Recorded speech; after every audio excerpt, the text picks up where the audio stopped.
الطاهرين وأصحابه الهادين المهديين أما بعد فأعوذ بالله من الشيطان الرجيم بسم الله الرحمن الرحيم يا أيها الذين آمنوا اجتنبوا كثيرا من الظن إن بعد الظن اسم ولا تجسسوا ولا يغتب بعضكم بعضا آمنت بالله وصدق الله العلي العظيم وبلغنا رسوله النبي الكريم الأمين والرؤوف الرحيم ببركة إن الله وملائكته يصلون على النبي يا أيها الذين آمنوا صلوا عليه وسلموا تسليما سارے دوست پڑھ لے صلاۃ و سلام علیک یا سیدی یا رسول اللہ وعلی آلک و اصحابک یا سیدی یا رحمت للعالمین۔ میرے دوستوں اور ساتھیوں السلام علیکم ورحمۃ اللہ وبرکاتہ۔ خطاب اور تقریر کے اندر تو کافی سارا فرق ہوتا ہے۔ خطاب 45-50 وہ ہوتا ہے، یہ حفلے کے اندر ایک تقریر ہوتی ہے۔ میں نے نہ خطاب کرنا نہ تقریر، بلکہ تقریر کا بھی ایک نچوڑ اور صرف ایک مثال دے کر اپنی تقریر سمجھاؤں گا، خطاب نہیں کروں گا، تقریر کروں گا 5 منٹ کے لیے، بس اتنا ہی ہوگا۔ اور اس 5 منٹ کی جو تقریر ہے اس کو بھی میں ایک مثال کے اندر سمجھانا چاہتا ہوں۔ میرے دوستو، وہ مثال یہ ہے کہ جہاں پر ٹرنک پڑا ہوا ہے، مثال کو سمجھیے گا۔ امید ہے کہ آپ میری بات کو سمجھ جائیں گے، کیونکہ شروع میں سب سے پہلے جو بھائی تقریر فرما رہے تھے آپ نے یہی کہا کہ ہمیشہ بات وہی ہو جس پر عمل کیا جائے۔ تو یہاں پر یہ ٹرنک پڑا ہے، اگر میں اس پر دعویٰ کر لوں کہ یہ ٹرنک میرا ہے تو جس بھائی کا یہ ٹرنک ہے، اس کیبن کا رہنے والا، وہ مجھ سے یہی کہے گا نہیں بھائی یہ ٹرنک میرا ہے، لیکن میں نے دعویٰ کر دیا، میں اکڑ گیا، میں نے اس بات کے اوپر ضد کر لی کہ نہیں یہ ٹرنک میرا ہے۔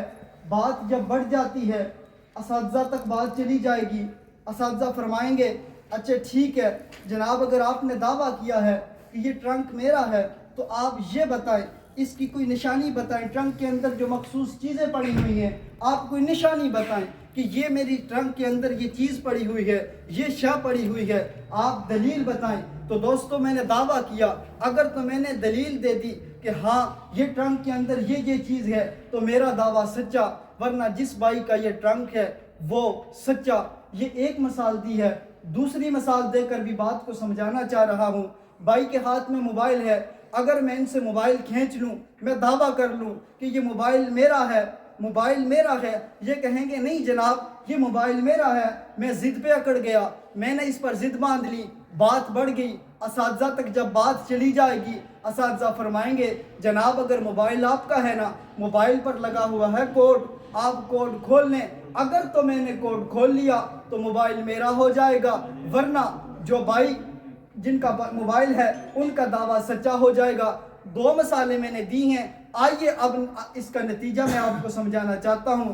کل حشر کا میدان ہوگا، وہاں پر عیسائی بھی ہوں گے، مجوسی بھی ہوں گے، یہودی بھی ہوں گے، کفار بھی ہوں گے، ہم مسلمان بھی ہوں گے، اور ہم یہ دعویٰ کر رہے ہوں گے کہ ہم عاشق رسول ہیں، ہم عاشق رسول ہیں۔ خالق کائنات یہ فرمائے گا اے مسلمانو تم یہ دعویٰ تو کر رہے ہو تم عاشق رسول ہو، تم عاشق رسول ہو، یہ تو بتاؤ تمہارے اس دعوے کے اوپر دلیل کیا ہے؟ وہ دیکھو وہ قطار کے اندر مجوسی کھڑے ہیں، ان کی یہ نشانی ہے کہ وہ ان کے پاس آگ جلائی ہوئی ہے۔ وہ دیکھو فلاں قطار کے اندر بت مت کھڑے ہیں، کفار کھڑے ہیں، ان کی یہ نشانی ہے کہ ان کے پاس بت بھی کھڑے ہیں، انہوں نے اپنے پاس بت رکھے ہوئے ہیں۔ مسلمانوں تم جو کہہ رہے ہو کہ ہم عاشق رسول ہو، بتاؤ تو صحیح نا کیا عاشق رسول ہو؟ تم اپنی دلیل تو بتاؤ۔ تو دوستو بتاؤ تو صحیح، ایمان کے ساتھ بتاؤ کہ ہم یہاں پر کہہ رہے ہیں ہم عاشق رسول ہیں۔ کل جب خالق کائنات نے فرما دیا کہ تم مسلمانوں عاشق رسول ہونے کا دعویٰ تو کر رہے تھے، لیکن بتاؤ تو صحیح نا کس نام کی عاشق رسول ہو؟ تو بتاؤ تو صحیح نا کل قیامت والے دن ہم خالق کائنات کو کیا بتائیں گے؟ یہ آنکھیں بتائیں گے، جو آنکھیں تو ہر وقت جناب والا برائی کے میدانوں کی طرف ہر وقت گندی ویڈیو اور جناب والا بری چیزیں دیکھتی ہیں، یہ کان دکھائیں گے، کل قیامت والے دن جن کانوں کے اندر تو ہر وقت ہینڈ فری ہوتے ہیں، یہ پاؤں دکھائیں گے جو پاؤں تو ہر وقت جناب والا برائی کے میدان کی طرف جا رہے ہوتے ہیں، ہاتھ دکھائیں گے جن سے ہر وقت ہم جناب والا برے کام سر انجام دے رہے ہوتے ہیں۔ دوستو آخر ہم کل کون سا ایسا عمل ہوگا کہ جب خالق کے کائنات نے کیا دیا کہ میرے بندے بتا تو صحیح نا، تو نے عاشق رسول ہونے کا دعویٰ تو کیا، جو آیت مبارکہ میں نے پڑھی ہے اس کے اوپر بس تھوڑی سی گفتگو کر کے میں اجازت چاہوں گا۔ فرمایا یا ایھا الذین آمنو کہ اے ایمان والو اجتنبوا کثیرا من الظن کہ بہت زیادہ گمان کرنے سے بچو، کیوں کہ انا بعد الظن اسم، کیونکہ یہ جو گمان کرنا ہے بعض دفعہ یہ گناہ ہوتا ہے۔ ولا تجسسوا اور دوسروں کے عیب تلاش نہ کرو، ولا یغتب بعضکم بعضا اور اے ایمان والو تم کسی کی جناب والا پیٹھ پیچھے کسی کی غیبت بیان نہ کرو۔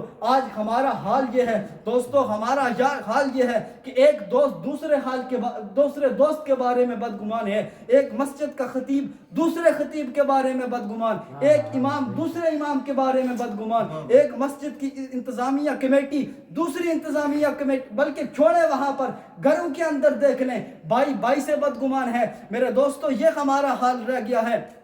میں نے کئی لوگوں سے سنا ہے، میں نے پوچھا آپ فلاں کے گھر کیوں نہیں جاتے؟ کہتے جناب فلاں نے فلاں کو فلاں جگہ پر میرے خلاف بات کر دی اس لیے میں فلاں کے گھر نہیں جاتا، یہ فلاں فلاں فلاں کر کے ہم نے اپنے معاشرے کو خراب کر دیا۔ بھائی نے یہی بات کی، معاشرے کی بات کر رہے تھے کہ معاشرہ، میں یہی کہنا چاہتا ہوں کہ اگر ہمارا معاشرہ پستی کی طرف کیوں آ رہا ہے، ہماری سوچیں خراب ہو گئی ہیں، ہمارا جناب اسی وجہ سے ہمارا معاشرہ بجائے ترقی کے پستی کی طرف آ رہا ہے، ہم نے برا سوچنا شروع کر دیا ہے۔ آپ کو اگر یقین نہیں آتا نا تو چلے جائیں 2 منٹ کے لیے کینٹین پہ چلے جائیں، اگر 2 دوست بیٹھے ہوئے ہوں آپ ذرا 2 منٹ کے لیے کان لگا کر سن تو لینا کہ ان کی گفتگو کیا ہو رہی ہے۔ خدا کی قسم آج کے زمانے میں یا تو کسی کی غیبت بیان کی جا رہی ہے یا تو کسی کی برائی بیان کی جا رہی ہے۔